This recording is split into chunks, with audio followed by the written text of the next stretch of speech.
Welcome, everyone. I am Bryn Brown, and today we are highlighting and focusing on and recognizing projectors. I am a projector, so it feels like a great honor to be able to bring this to other fellow projectors, as well as other types who may want to learn about projectorness, just so they can support somebody that they care about. It really, truly is a unique thing to be a projector in this world. And I want you to know I see you and I see how special you are, projector, and I want you to see that for yourself as well. So we have been beginning by talking about first, make sure that you have your chart. If you're here, you probably know that you're a projector. My recommendation is if you're very new to human design, mybodygraph.com is a really user-friendly place to start. If you are a little bit more advanced, Genetic Matrix is a great platform to use to run your chart as well. Make sure that you know your type, your strategy, and your authority, and you'll get all of that in your free chart. But there are plenty of places that you can get a free chart, so it doesn't matter which system you got them from. For the most part, most of them are going to be pretty accurate. If you don't know your birth time, so what's required to run your chart is your birth date, your birth time, and your birth location. So if you don't know your birth time, typically we can do a lot with looking at 12 p.m. noon, but we're going to want to dig into that a little bit deeper. So you can DM me if you don't have your time, and we'll work on that together. So I'm going to pull up a quick screen share here so that you can see a chart. This is kind of where we've been beginning for all the different types as we've gone through them. And I want to show this to projectors, not because, most projectors I meet don't have this much definition in their chart, but what I really want to highlight is because the centers are what determine what your type is, I want to point out what it might look like to be a projector. So as a projector, you can actually have any or potentially all of the centers defined except for this sacral center. So as a projector, you are a non-sacral being, meaning that this, second from the bottom, this sacral center is not colored in, it is not defined.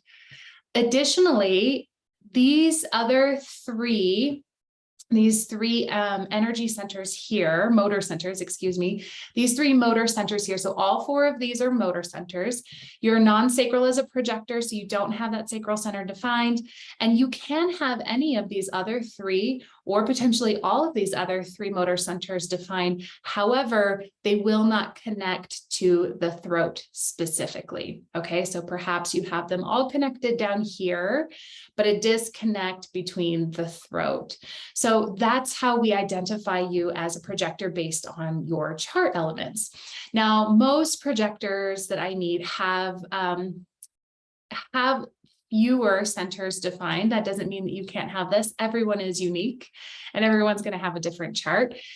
Many of the projectors that I meet have a lot of white space in their chart. And I'm not going into the centers as much during this training because I really want to focus on type and strategy. So what it means to be a projector, and also what the heck does it mean to wait for the invitation, and how do we actually do that in this world? So we're going to dig into that today. The more open you are, though, I want you to hear, as projectors, first and foremost, we are the type with the highest likelihood to be conditioned. So we're more likely to be conditioned throughout our life.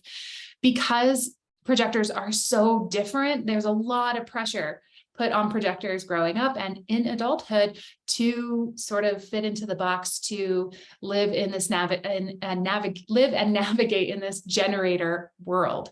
So let's talk about that. But I wanted to mention, if you have a lot of openness in your chart, we really want to be mindful of that, because that is going to increase the likelihood. So where we're open, it's easier to be conditioned. And so the more open you are, and then on top of that, being a projector, that can really lead to a lot of conditioning. So human design is a lovely, lovely system, and it's going to help you really begin to unravel that deconditioning as much as possible. So there's a lot I want to share. There's a lot I know because I am a projector. There's a lot I've experienced that I want to talk about today. I had to take copious notes today just to sort of keep us in a relatively short time frame, because there is just so much we could cover. But I want to get the big things for you. So first and foremost, you're a non-sacral being. Now, we've talked about the sacral center in the other classes. The sacral center is the sustainable energy center. It's a motor center, and it's the only center that offers sustainable energy. And the only types who have that defined are generators and manifesting generators. So the non-sacral types, manifestors, projectors, and reflectors, we don't have access to that sustainable energy. The other thing that I want to point out is that projectors are actually the newest of all the types. Now, they're not the most rare. So the most rare are reflectors, which are about 1 or 2% of the population. And then you have manifestors, which are about 9% of the population. And then you have projectors, which are about 21% of the population. So not a huge chunk, right? Definitely we're in the minority in the sense of the 5 different types. However, we're the newest type. Okay, so what does that mean? So in human design, we talk about the centers. There's 9 centers. And the belief is that humans have evolved from the traditional 7-centered chakra system. 2 of those centers split off, and that's how we ended up with 9 centers. And along with that evolution, projectors were brought into this world. And projectors are here to be the wise guides for humanity. So when I first started studying human design, the analogy that I heard was this: if you think about traffic and cars, you can think of the manifestor as a driver of a car. Okay, right? They have this sort of ability to initiate. They can sort of direct where they want the car to go. Generators in this analogy would then be the car itself, right? They're the ones with the motor. They're the ones that can get the manifestor to where they want to go, but ultimately humanity and all people where they want to go.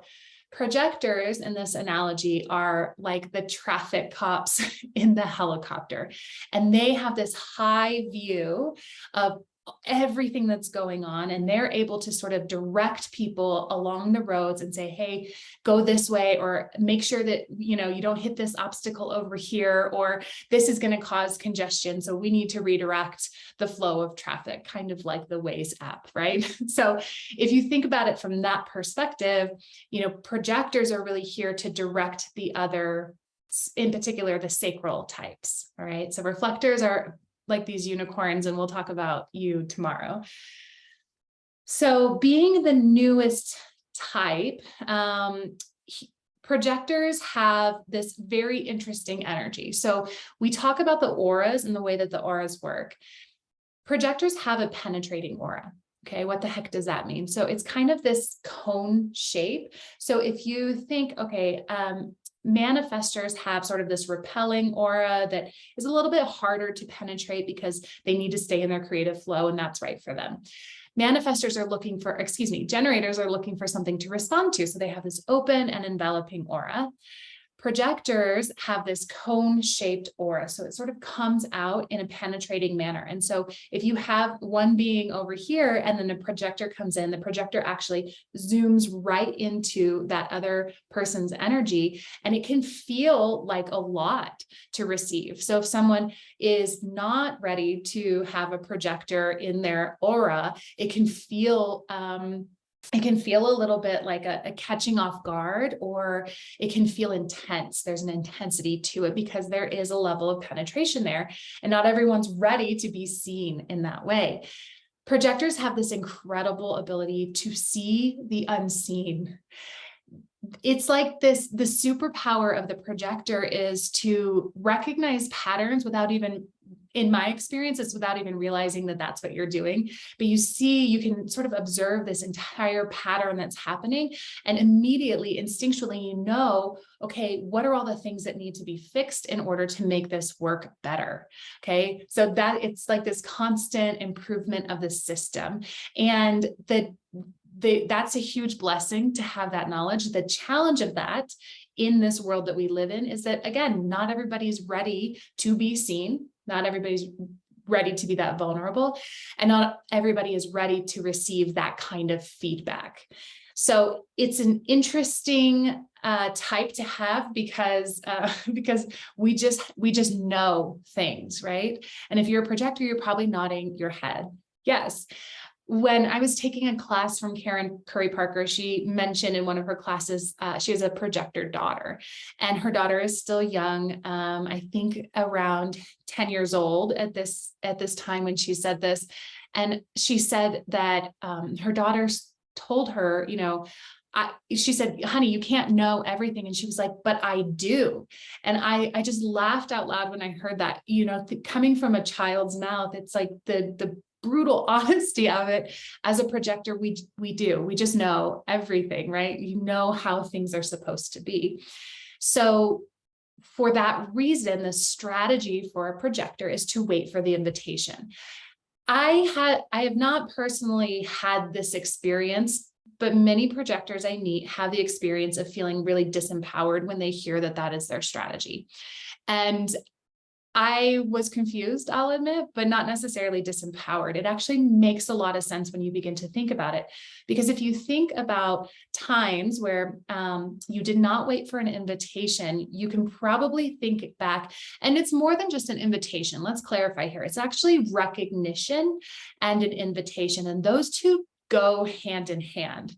Okay, so it's the recognition that a projector is this magical, amazing energy that has this wisdom, this capacity to offer something that's so beyond what another type might see in a situation.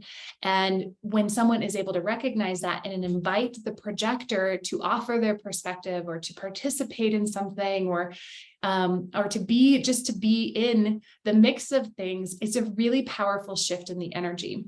So if you think back as a projector about times when the invitation wasn't there or the invitation wasn't correct, you can begin to tease out what exactly it means to be recognized and invited. One of the things that was a challenge for me, and again, it may feel challenging to a lot of projectors in the beginning, is what does it actually mean to wait for the invitation, right? So I'm thinking, okay, well, if I have to sit back all the time and just wait for the invitation, how could I possibly get anything done? So what I'll offer to you today is the bigger the decision, the bigger the results you're looking for, the more important it is to wait for that invitation. Okay. So here's an example. At one point in my life, I was living in Southern California, and I had gone on a skydiving trip with some girlfriends of mine in Santa Barbara. And I was living in a different Southern California town. And as soon as we rolled into Santa Barbara, I knew I needed to live there.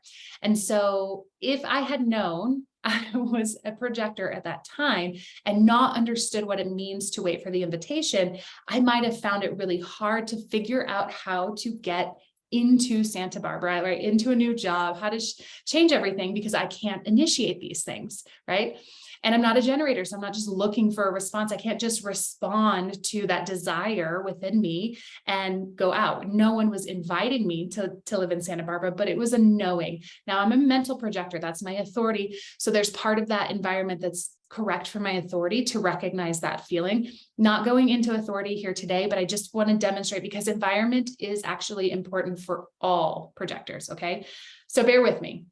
So I started looking for jobs in Santa Barbara, and I found this job for a nonprofit that I wanted. And they had two positions available. There was a senior and a junior position. And I applied for the senior position, for which I believed I was qualified.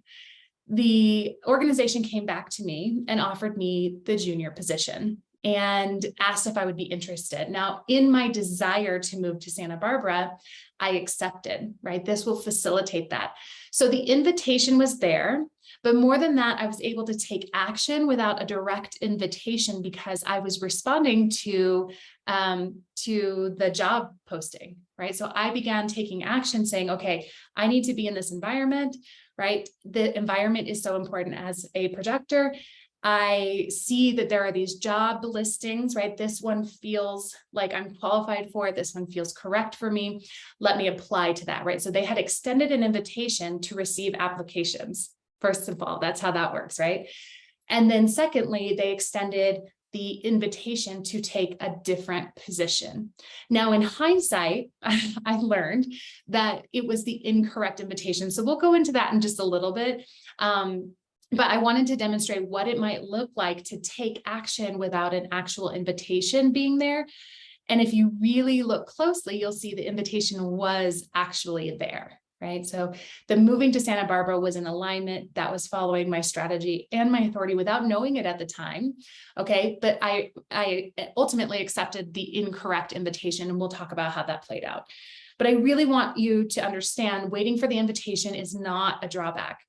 And the reason why is, one, as non-sacral beings, projectors need to rest more than generator types, and arguably more than any of the other types.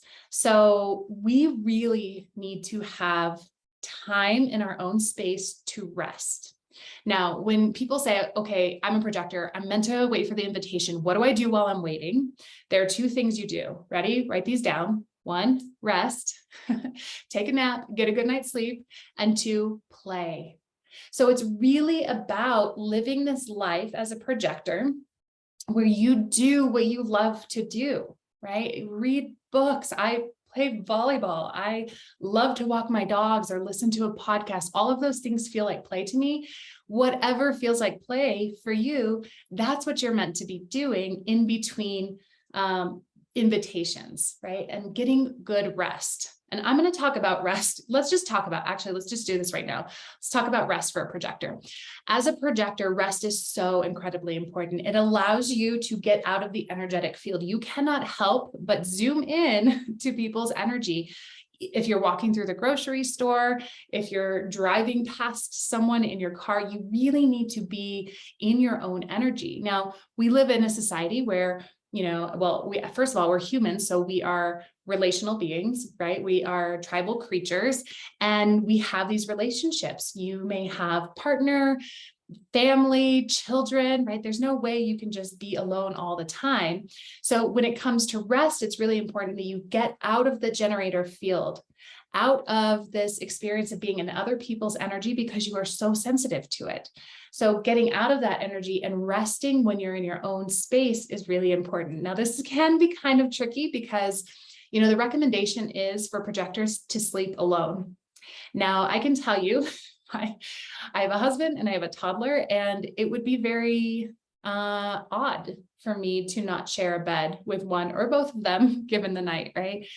My daughter's a generator. My husband is a manifester. So he's non-sacral. I can feel the difference, by the way, when I'm sharing a bed with my daughter who has that sacral center defined, in comparison to when I'm sharing a bed with my husband who has no sacral definition.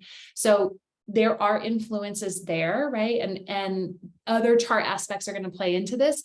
So what we do is I will oftentimes go to bed before or separate than everyone else. So my daughter goes to bed at one time, and then I will go to bed separately, or earlier, so that I have some time to myself. And for projectors, no matter what your sleeping situation is like, having time to wind down, you need that time to wind down before sleep. Okay. Generator types are really designed to go, fall into bed exhausted. And when you're a projector and you get to that point of exhaustion, you're going to lay in bed and spin your wheels, right? And really be churning all this other energy that you've been in. So it's really being able to wind down before you go to bed is so important. And unlocking a lot of the magic that comes with being a projector, it really hinges on having good sleep habits. Okay. So I'll get off my soapbox there for a moment. So we're talking about, okay, you're a projector. This is very different. You have a huge role in society because for humanity, you are meant to be the wise guides. Now, I want you to think of this as having potent medicine, okay? Not everyone's going to be ready to receive the medicine. The insights, the observations, the ideas that you have are, I know it can sometimes feel like they're not that special. And at the same time, you're a projector. So there's some part of you that recognizes that there is something special about you. And I really want to validate that for you. There is something special about you because you're a projector and you are here to usher in a new way. Now we are in just about to have a planetary, there's a shift happening. Let's put it this way in the most simplistic terms. So we go through these cycles that are around 400 years. And we've been in a cycle of planning. It's very cerebral. Okay. And it's given us a lot of things, a lot of institutionalized things. There's a lot of systems and infrastructure in our world. And we're shifting. In 2027, we're actually changing. And it's going to shift to a place that is more emotionally based. Now, that 2027 shift, which is in just a few years, is actually taking us from a place where we are being in a manifestor type led society, right, into a projector led society. And this has been happening because when you talk about 400-year cycles, it doesn't happen on a dime, right? So we're in this shift now. So it feels like such a big honor and responsibility for me to be sharing this information with other projectors so that you understand the importance of getting on board with the way that you're meant to lead and your projectorness, and really understanding how to live by your strategy and your authority now, so that you can really, really just take off now, essentially, right? We're in this shift, but it's your time. It's our time. So we talk about this not self theme and this signature, which are our barometers of whether we're in alignment or out of alignment. Okay. So our not self theme indicates when we are out of alignment. And our signature is what we feel or what we experience when we're in alignment. So for projectors, when you are in alignment, your signature is success. There is no way around it. This is literally success is what you're meant to experience as a projector. Now, how you define success might vary. And part of what projectors are here to do is to help society redefine what it means to be successful, what defines success. Okay. And I know this is resonating with you as a projector because you're a projector. You get this. When we are in our not self theme, the experience is bitterness. Okay, so sit with that for a minute and think of these times where maybe you felt tremendously bitter and resentful. Okay, and they might be small times, and notice it going forward as well. And then you can start to look and see, is there an invitation here? So let's go back to this example of when I was looking for a job and I applied for a senior position. And I was offered the junior position and I accepted it because of all the reasons my head gave me, right? Like, oh, it'll give you the in, you can climb the ladder from there. It's the foot in the door kind of a thing. It was not a lateral move. Okay. It was the wrong invitation and I accepted it. Okay. So not all invitations are meant, first of all, are meant for you. It's okay to say no to things. We're not sitting around taking every invitation. That's actually going to work against you. Your energy is precious. It must be guarded and you must offer it judiciously. Okay. So I accepted this incorrect invitation. And over the years that I was with this organization, the bitterness grew and grew and grew. There was repeated attempts by me to be recognized throughout my time there. And repeatedly, I was not heard. I was not seen. I was not valued. And I'm not saying that I wasn't valued and no one listened to me. That's not what I mean. It's the true extent of what I have to offer was not recognized and could not be heard. And it was like, what I felt like in the end was that they could never see me past that initial invitation, right? That was the invitation that was extended. And I was trying to show up in this other capacity, this greater capacity, my true capacity. And it couldn't be recognized because the invitation wasn't there. Not their fault, not my fault. I didn't know, but certainly a powerful experience. So I hope this is beginning to make sense for you when we talk about what it means to be in correct invitation, but that bitterness grew and grew and grew. Now, fortunately, I was ushered onto my path along the way in terms of the next step. But it really was a role that demonstrated this all perfectly. It also highlights, by the way, that projectors are not really designed to be in traditional 9-to-5s. Okay, so that doesn't mean you can't be in a 9-to-5. It means that it just looks a little bit different when it's really correct. You cannot be in a job, a role, or even running a business like a generator type. Okay. So again, this is meant for you to be a guide, not to be doing all the things. So when people say stay in your zone of genius, that's what it means. Okay. For you as a projector, stay in your zone of genius.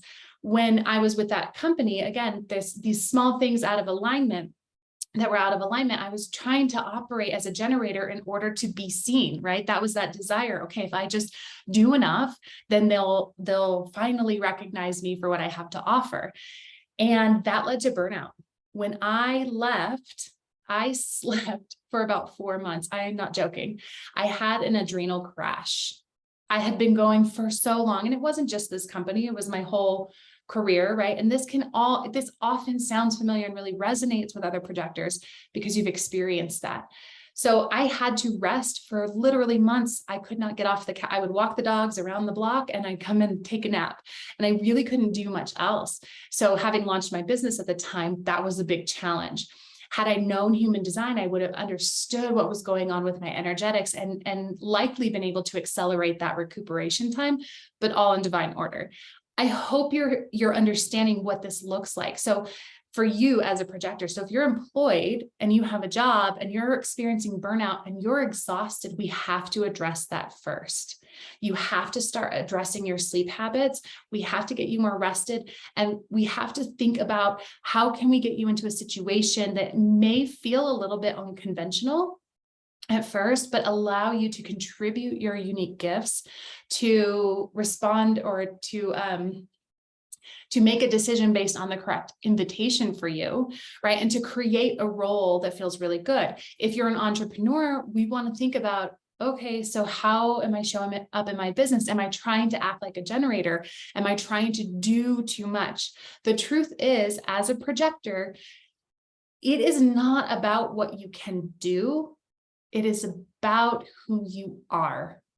Okay, a little louder for the people in the back. This is not about what you can do. It's about who you are. So that old cliche of you're a human being, not a human doing, this is so true for a projector. It's like just your energy in the room has the impact, right? That can change things, can shift everything, as long as the recognition and invitation come with that. So it is an interesting shift, especially as we've been conditioned to act and behave like generators in this generator-driven world, and to some extent like a manifester, right? That just do it, just go out and do it, like Nike says, right? Like just take that initiative, just go after what you want and work hard until you get it. That's not going to work for a projector. So for a projector in corporate, it may look like, for me, it was working from home so that I could have the freedom to, one, not be in an office filled with tons of other energetic beings. Now, depending on your profile and depending on some of your other chart elements, you may love that. And that can work for you. I'm not saying it can't. I'm just demonstrating how that might look. So for me, it was a little unconventional. I went remote when not a ton of our employees were remote at the time. And that allowed me to sort of take breaks throughout the day, because projectors are incredibly productive. We can do an immense amount of things in a short amount of time. So we don't need to work 9 to 5 because we can do it in 2 or 3 hours when we're inspired and we're on purpose and aligned. Okay. I hope this is all making sense. What else do I want to make sure to let you know? As a projector, at the beginning, I was talking about, we have this penetrating aura and it can feel like a lot. I just want you to know that if the invitation isn't there, if you're trying to speak up, if you're trying to be heard, if you're trying to be seen, that can actually have a repelling aura, right? That, or a repelling element to it or nature to it. People can be really turned off by that. So this is not about being desperate to make this, to be seen. There's beauty in finding the patience and being with the waiting and really leaning into what it means to wait for the invitation. Okay. And knowing that the recognition is there. I take a lot of time off in my business. It scares the hell out of me still. Okay. I just took pretty much all of August off except for existing commitments that I had. We went on vacation and I'm sitting there thinking like, okay, I'm trusting even after I've been practicing this. And eventually the invitation started rolling in. it can be uncomfortable. What was I doing? Really focusing on resting and playing. It works. It's magic. It's strange magic, but it works. So as a projector, that's really, really important. And we can't get caught up in what other people might think, right? My husband is non-sacral, but he also has the emotional center and the will center defined. So that gives him this ability to work in long stretches. And it comes in as sort of like on and then off and then on. It's a little bit different, but sometimes he's like, he would never call me lazy, but sometimes it can be perceived as lazy. And I just have to remind him. And fortunately, I have this tool at my disposal to say, I just operate a little bit differently. Right? So I can work a fraction of the hours, make the same amount of money, have the same amount of impact or greater as a projector. Okay.